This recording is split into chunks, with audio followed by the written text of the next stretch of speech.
దృష్టి కేంద్రీకరింపబడితే శరీరమునందు కూడా కదలిక ఉండదు. కదలిక లేకుండా ఏకాగ్ర చిత్తము చేత విషయమునందు నిలబడగలుగుతాడు. అలా ఆయన తపస్సు చేశాడు. ఆశ్చర్యం ఏమిటంటే ఈ దేశంలో ఋషి వైభవం ఏమిటో విశ్వామిత్రుడు ప్రతిపాదన చేశాడు. రామ, సగర చక్రవర్తి ఇంత గొప్ప తపస్సు చేస్తే భగవంతుడు కాదు ప్రత్యక్షమైంది, భృగు మహర్షి వచ్చాడు అక్కడికి. వచ్చి, సగర చక్రవర్తి, నీకున్నటువంటి నమ్మకానికి, నీకున్నటువంటి శ్రద్ధకి నేను గొప్ప సంతోషాన్ని పొందాను. సంతానము కలగలేదు అని ఇంత తపస్సు చేశావు, కాబట్టి నీకు సంతానమును అనుగ్రహించాలనుకుంటున్నాను. అది ఋషి వాక్కు. ఋషికి అంత శక్తి ఎక్కడి నుంచి వచ్చింది వాక్కుకి అంటే మీరు ఒకటి గమనించాలి. ఋషి కూడా అంత గొప్పతనాన్ని ఎందుకు పొందుతాడు అంటే తపస్సు చేతని.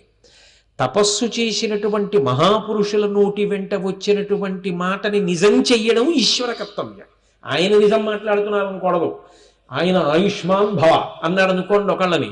ఆయన ఎవరిని ఆయుష్మాన్ భవ అన్నాడో వాళ్ళకి నిజంగా అపమృత్యు దోషం ఉన్నా కూడా ఆయుష్ని పొందుతారు.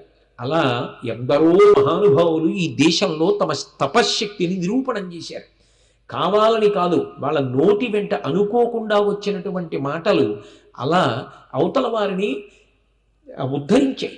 దానికి కారణం వాళ్ళు సత్యం చెప్పారనడం కాదు, వాళ్ళు అన్న మాట సత్యం అయ్యేటట్టుగా ఈశ్వరుడు చూస్తాడు. ఎందుకనంటే వాళ్ళ తపశ్శక్తి అటువంటిది.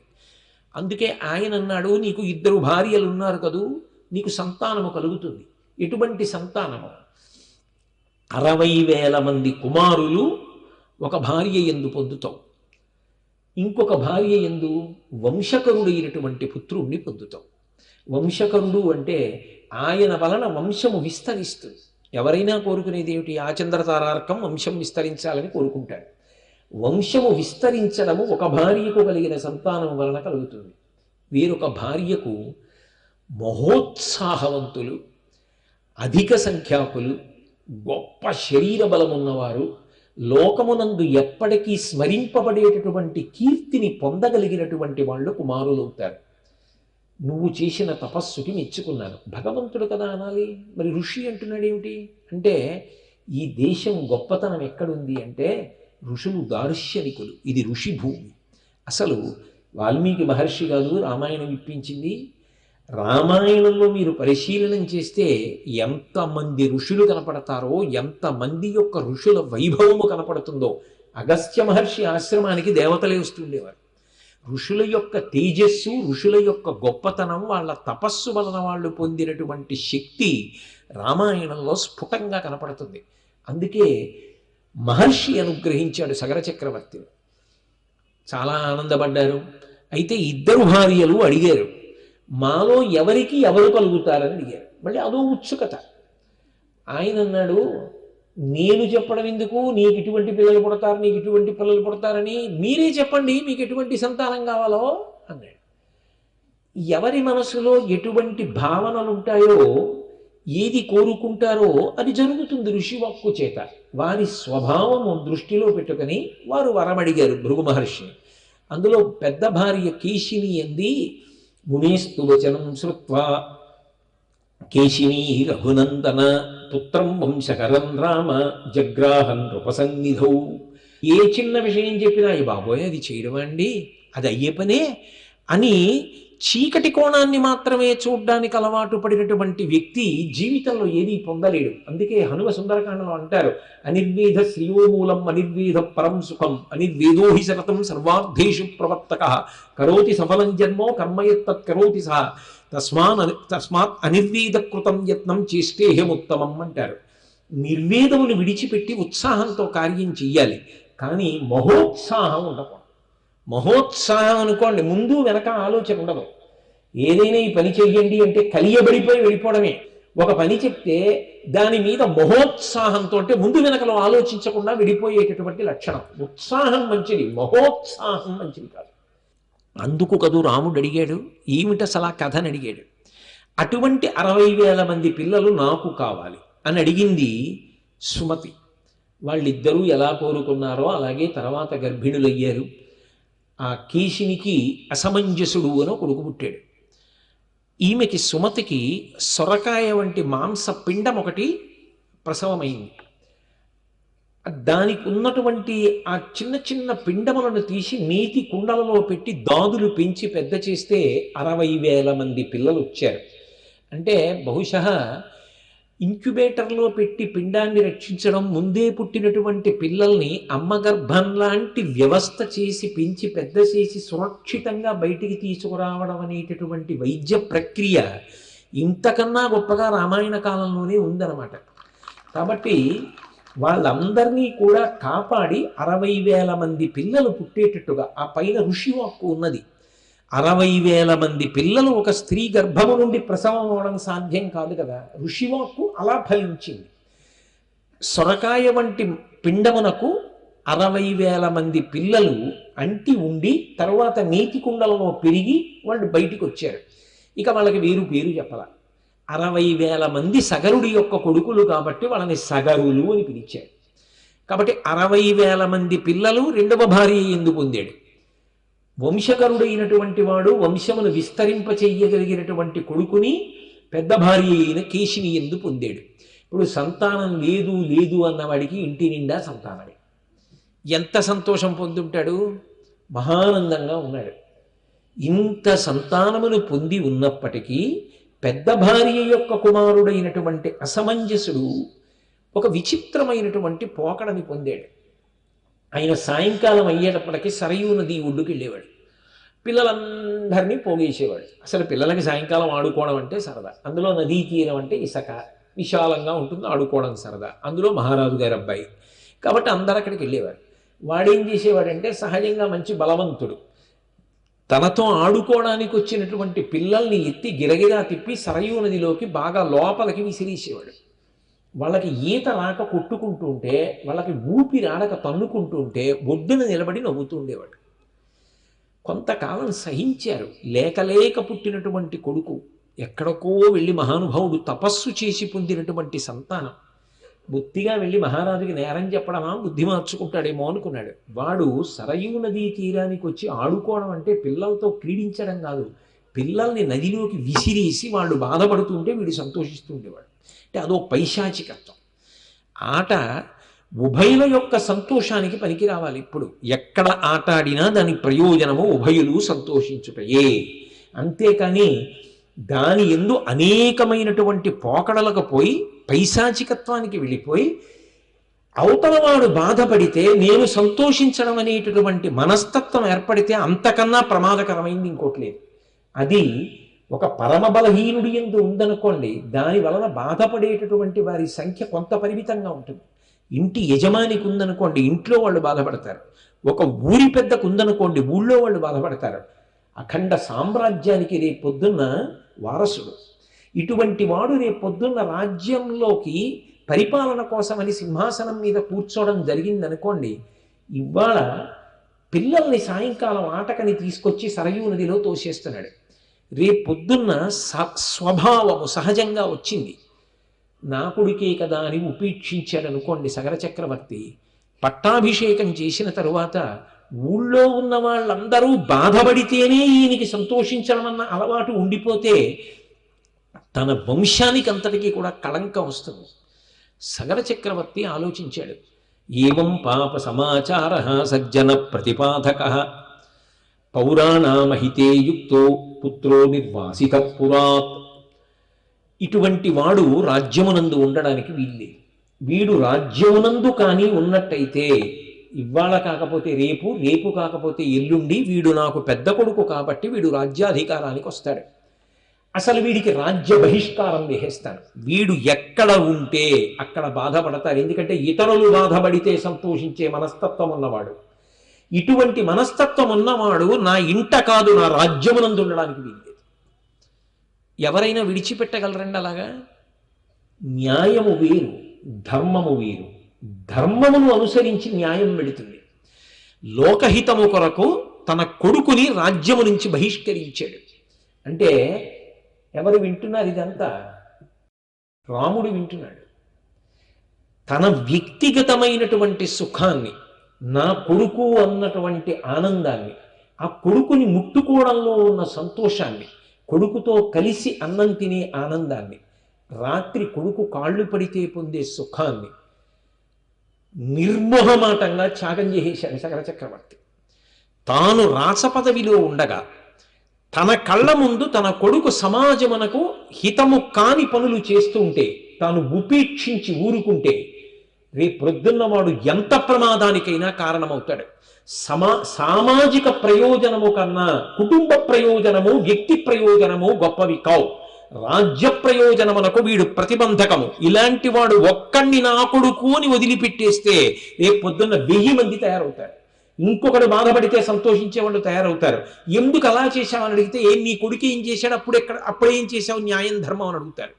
అందుకని సమాజమును రక్షించుట నా కొడుకు అన్న భావన యందు నిలబడుటయా అన్న ప్రశ్న వస్తే నా కొడుకుని వదిలేసుకుంటాను తప్ప సామాజిక ప్రయోజనాన్ని బలిపెట్టాను. అందుకే పౌరాణామహితే యుక్తో పుత్రో నిర్వాసిత పురాత్, రాజ్యము నుంచి బహిష్కరించాడయా సగర చక్రవర్తి పెద్ద కొడుకుని. వింటున్నాడు రామచంద్రమూర్తి. ఇది తరువాతి కాలంలో ఉత్తరాఖండలో రాముణ్ణి చెక్కింది. సమాజ ప్రయోజనం కోసం అవసరమైతే తన వ్యక్తిగతమైనటువంటి సుఖాన్నంతటినీ పణంగా పెట్టగలిగిన రాజారాముణ్ణి తీర్చిదిద్దింది. నేను అందుకన్నా విశ్వామిత్రుడు రాముణ్ణి చెక్కాడు అన్నమాట. మహానుభావుడు ఒక్కొక్కటి వింటుంటే నేర్చుకున్నాడు. రామాయణం త్రేతాయుగంలో జరిగిన కథ ఏమిటి?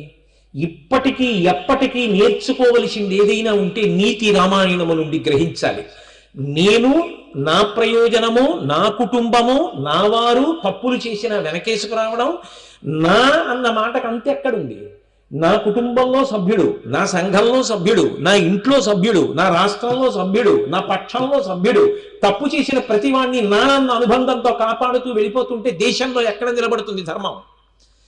ధర్మము నిలబడాలంటే నా అన్న మాట ధర్మమునకు సంబంధించినది అయి ఉండాలి. కాబట్టి వ్యక్తి అనుబంధమునకు సంబంధించింది కాకూడదు. అందుకే వదిలిపెట్టాడు సగర చక్రవర్తి.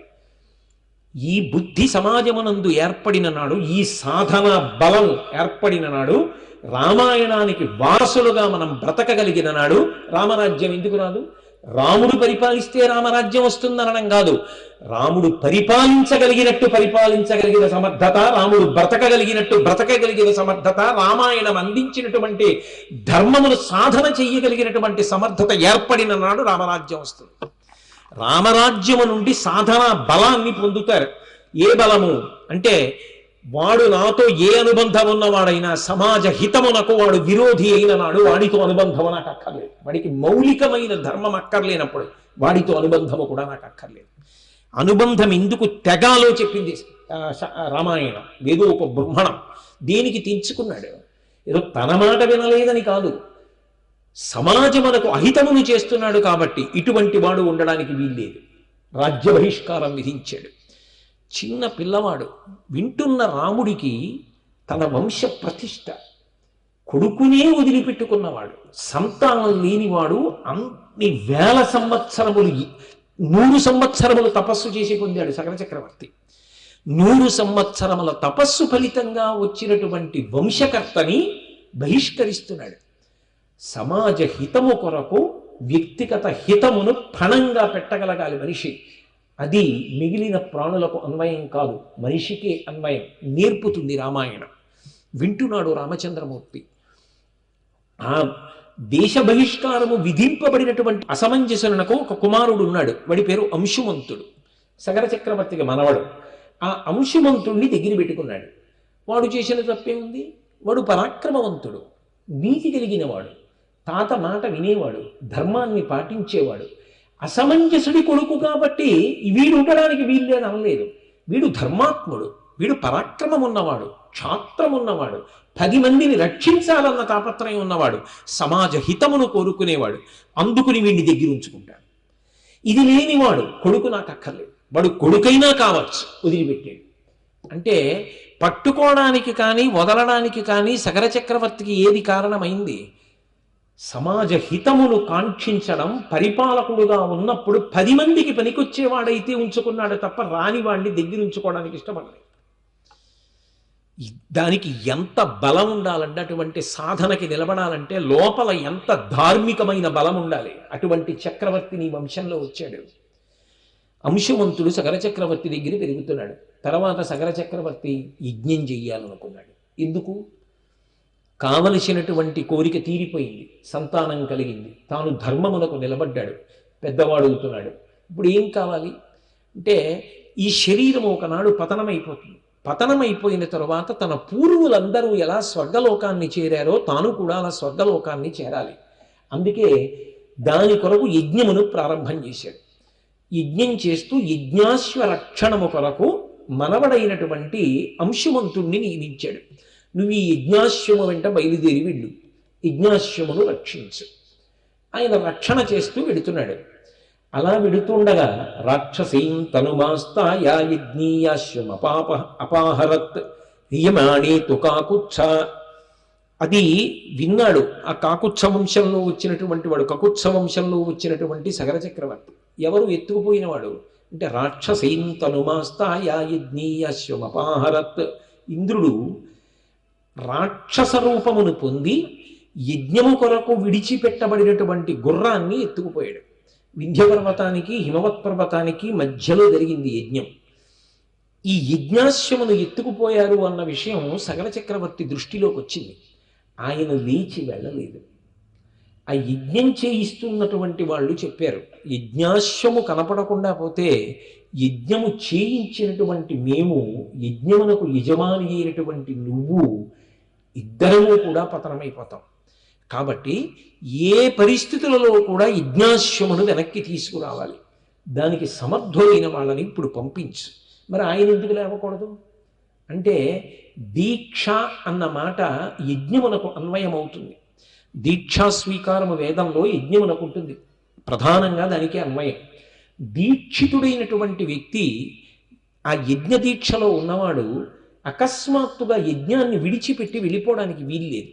అందుకే సగర చక్రవర్తి అలాగే ఉండిపోయాడంటే ధర్మానికి కట్టుబడేటప్పుడు వ్యక్తిగతంగా ఎంత ఉరిపిడి వచ్చినా ఎలా నిలబడ్డారో చూడండి. అవతల ఒక కొడుకుకి దేశ బహిష్కారం వేశాడు. అంశుమంతుడు గుర్రానికి సంరక్షకుడుగా వెళ్ళాడు, కానీ ఎవరో గుర్రాన్ని ఎత్తుకుపోయారు.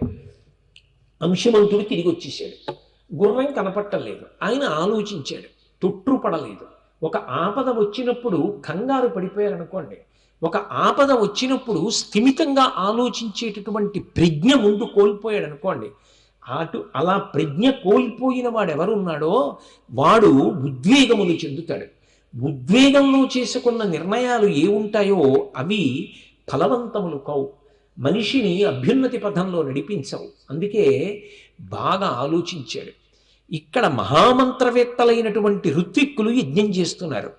ఇంత గొప్ప యజ్ఞం జరుగుతుండగా ఇక్కడికి రాక్షసులు ఎలా వచ్చి యజ్ఞాశ్వాన్ని అపహరిస్తారు? సాధ్యం కాదు. కాబట్టి యజ్ఞాశ్వాన్ని వేరొకరు ఎవరో అపహరించారు అని తన కొడుకులు 60,000 మందిని సగరుల్ని పిలిచాడు. మీ అందరూ కూడా బయలుదేరండి. యోజనామే విస్తారో ఏకైక ధరణీతలం వివిధ పురుష వ్యాఘ్రావజ్రస్పర్శ సమైర్నఖై. మీ అందరూ కూడా ఒక్కొక్కరు ఒక్కొక్క యోజనం చప్పున ఈ భూమిని అంతటినీ కూడా చతురస్రాకారంగా పంచేసుకొని నాగళ్లతోటి, గుణపాలతోటి, వజ్రముల వంటి మీ గోళ్లతోటి భేదించండి. భేదించి పాతాళలోకం వరకు వెళ్ళండి. ఎక్కడో అక్కడ గుర్రం కనపడుతుంది. గుర్రం కనపడకపోవడం అన్న మాట ఉండదు. కాబట్టి మీ అందరూ కూడా 60,000 మంది ఉన్నారు కాబట్టి ఈ భూమి యొక్క ఉపరితలాన్నంతటినీ భేదించండి అన్నాడు. అందరూ బయలుదేరి భూమి ఉపరితలాన్నంతటినీ కూడా భేదిస్తున్నారు. భేదించి లోపలికి వెడుతున్నప్పుడు వాళ్ళకి ఏవో కొన్ని జంతువులు కనబడ్డాయి, పావులు కనబడ్డాయి, రాక్షసులు కనబడ్డారు. కనపడ్డ వాళ్ళందరినీ చంపుకుంటూ వెళ్ళిపోతున్నారు. ఎందుకు వాళ్ళందరినీ చంపేయడం? వాళ్ళని చంపవలసిన అవసరమే ఉంది. గుర్రాన్ని కదా వెతకడానికి వెళ్ళారు. అంటే మహోత్సాహం, వ్యగ్రత. మా నాన్నగారు యజ్ఞం చేస్తుంటే గుర్రం ఎత్తుకుపోయాడు ఎవడో, అందుకని ఎందుకయా అలా తవ్వేస్తున్నారు భూమి అంతా అని ఎవడైనా అడిగితే వాళ్ళ కోపం, చంపేశారు. ఇలా చంపుకుంటూ వెళ్ళిపోయి అలా అవసరమా? భూమిని కనపడ్డ చోటల్లా గోతులు పెట్టి భూమి యొక్క రూపాన్ని పాడు చేసేయాలా? అలా భూమిని పాడు చేయొచ్చా? వాళ్ళు ఆలోచించలేదు. భూమిని అంతటినీ భేదించుకుంటూ వెళ్ళిపోతున్నారు. ఇప్పుడు పన్నగములు, దేవతలు, గంధర్వులు, మిగిలినటువంటి ప్రాణులు సంక్షోభాన్ని పొందే. వీళ్ళందరికీ ఆధారమేది భూమి. విశ్వంభర అని పేరు. విశ్వమునంతటిని భరిస్తుంది భూమి. ఇటువంటి భూమిని వీళ్ళు ఇలా బాధ పెట్టేస్తున్నారు. కాబట్టి వీళ్ళందరూ బయలుదేరి చతుర్ముఖ బ్రహ్మగారి దగ్గరికి వెళ్ళారు. అయ్యా, ఇదెక్కడి ఉపద్రవం? సగర చక్రవర్తి యొక్క కుమారులు 60,000 మంది భూమిని అంతటినీ భేదించేస్తున్నారు. అనేక ప్రాణుల్ని చంపేస్తున్నారు. మహోత్సాహం, వాళ్ళ ఉత్సాహానికి అడ్డు లేదు. ఇదెక్కడే అల్లరి? వాళ్ళని నిగ్రహించేవాడు లేడా అని అడిగారు. బ్రహ్మగారు ఒక అద్భుతమైన మాట చెప్పాడు. ఆయన అన్నాడు, కాపిలం రూపమాస్తా యాధారయత్య నిశంధరాం తస్య కోపాగ్నినా దగ్ధా భవిష్యంతి నృపాత్మజా. ఈ భూమి ఎప్పుడూ శ్రీ మహావిష్ణువుది. ఈ మాట రామాయణంలోంచి బాగా జ్ఞాపకం పెట్టుకోవాలి.